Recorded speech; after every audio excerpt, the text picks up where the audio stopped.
Vamos lá, pessoal, continuar com as perdas contínuas nessa parte mais teórica, entrando agora na parte de perfil de velocidade no regime turbulento. Então, o interessante nesse assunto é que para se determinar esses regimes, esses perfis de velocidade média no escoamento turbulento, a experimentação ao longo da história foi mostrando que o escoamento turbulento é composto, pode ser descrito com uma determinada, em camadas, tá? Existem camadas no escoamento turbulento. Essa figura mostra, por exemplo, uma parede, o fluido está escoando da esquerda para a direita, tá? E aí você vê o perfil de velocidade média.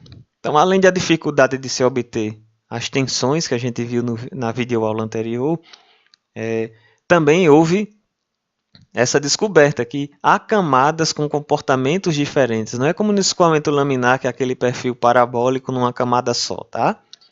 Então, existe a camada viscosa, né? Existe a camada amortecedora, existe a camada de superposição ou transição e a externa ou turbulenta. Dependendo do autor que você for ver, isso está bem explicado nos livros de mecânica dos fluidos, há autores que colocam a camada amortecedora e há autores que não. Vocês estão vendo ali a letra delta grega minúscula, isso seria o tamanho desta camada viscosa. Ela é muito pequena. E o interessante é que ela tem um comportamento aproximadamente linear, conforme nós veremos a seguir. Então, essa camada viscosa é uma camada onde há o domínio dos efeitos viscosos. Ela tem um perfil quase linear e um grande gradiente de velocidade, ou seja, a velocidade varia muito nessa camada.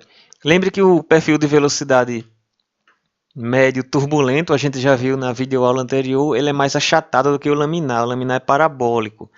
O perfil de velocidade turbulento ele mais se aproxima do logaritmo. Tá? E lá perto da parede, naquela camada azul bem pequenininha, que é bem menor que 1% do diâmetro, como mostra ali, você tem uma grande variação de velocidade e depois isso vai diminuindo bastante. Tá? De modo que quando você aumenta muito o número de reinos, isso aí chega ao ponto de ficar quase que um perfil de velocidade uniforme.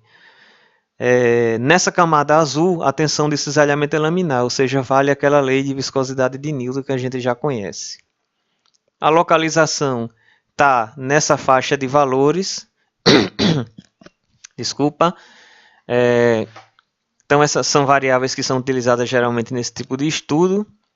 Né? Você tem aí uma estimativa do valor do tamanho dessa camada, pegando o limite superior, tá fazendo um rearranjo aqui algébrico. Você pega essa parte aqui e transforma nessa equação para delta.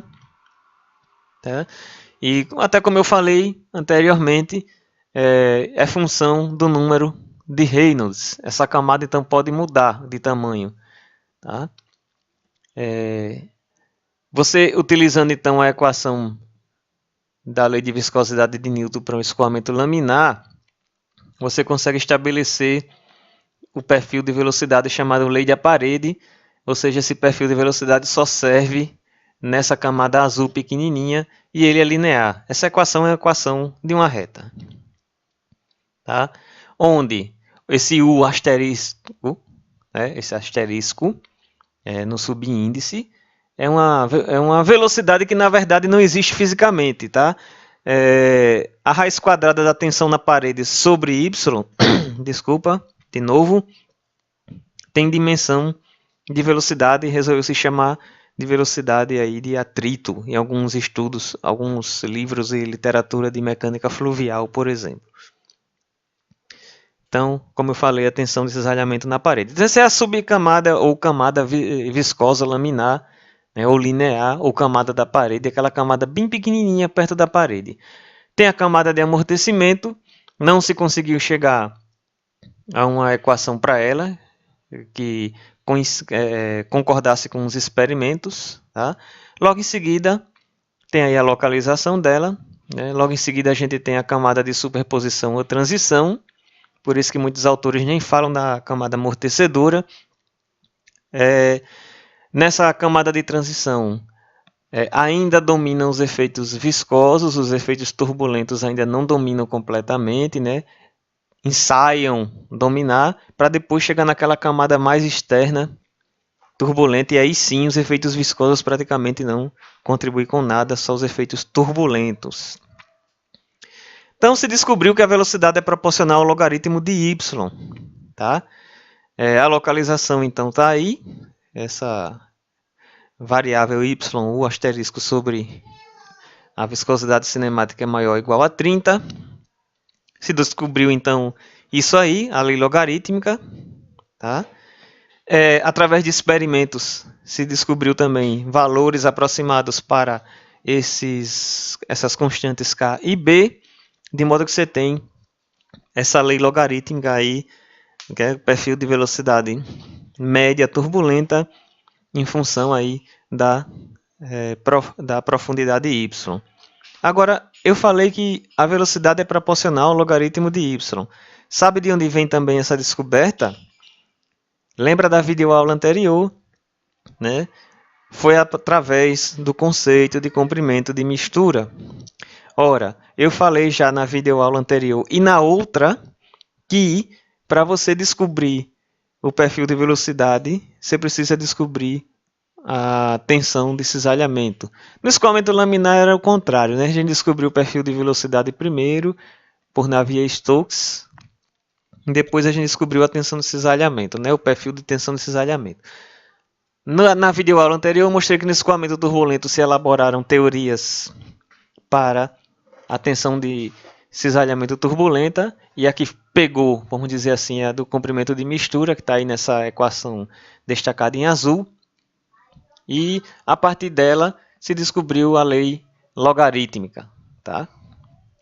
Bom, aí vamos para a camada turbulenta. Sabe o que aconteceu? Aquela lei logarítmica representa também satisfatoriamente a região acima da camada de superposição. Então, essa lei foi chamada de Lei Universal de Distribuição de Velocidade justamente porque ela começa a ser usada em toda a camada de transição e turbulenta. O escoamento turbulento é bem representado por ela, com exceção daquela camada miudinha azul, que é a camada viscosa. Tá? Esse gráfico mostra os pontos experimentais concordando com as equações, certo? E ele mostra então as camadas com as equações. Tá? Vocês estão vendo aqui o seguinte, ó. Essa aqui é a curva que corresponderia à camada viscosa, só que só na camada viscosa que ela concorda, né? Depois ela não concorda mais com dados experimentais. Existe uma área aqui de transição, né, que é da camada amortecedora, não se achou a equação para ela, e da camada de superposição para cima você tem então a lei logarítmica. Tá? Aí o desenho das camadas com as leis, certo? E na camada turbulenta, agora imaginando um tubo, um tubo onde você tem a velocidade máxima no centro, tá? Aí então você tem um perfil, vamos achar uma equação então para esse perfil de velocidade turbulenta em função dessa suposição de que a velocidade máxima ocorre exatamente no centro. Ou seja, onde o raio, essa variável raio, é zero. Ela pode assumir valores de zero até o raio maiúsculo, R maiúsculo é o raio da tubulação, que é o diâmetro sobre 2, certo? Então, refazendo a equação da lei logarítmica, com essas condições, se chegou à lei que todo mundo costuma falar, que é a lei universal de distribuição de velocidade num tubo circular de diâmetro D e raio R maiúsculo, certo? Aí você tem esta lei aí, a distribuição de velocidade. Esse termo aí do numerador é chamado déficit de velocidade, porque você tem a velocidade máxima e as velocidades, quando você se aproxima da parede, vão se tornando menores. Então, é chamada de lei de déficit de velocidade. Eu falei de lei universal de distribuição de velocidade, que é também, né? Só é particularizada para um tubo de diâmetro D. Ok? Então, é isso.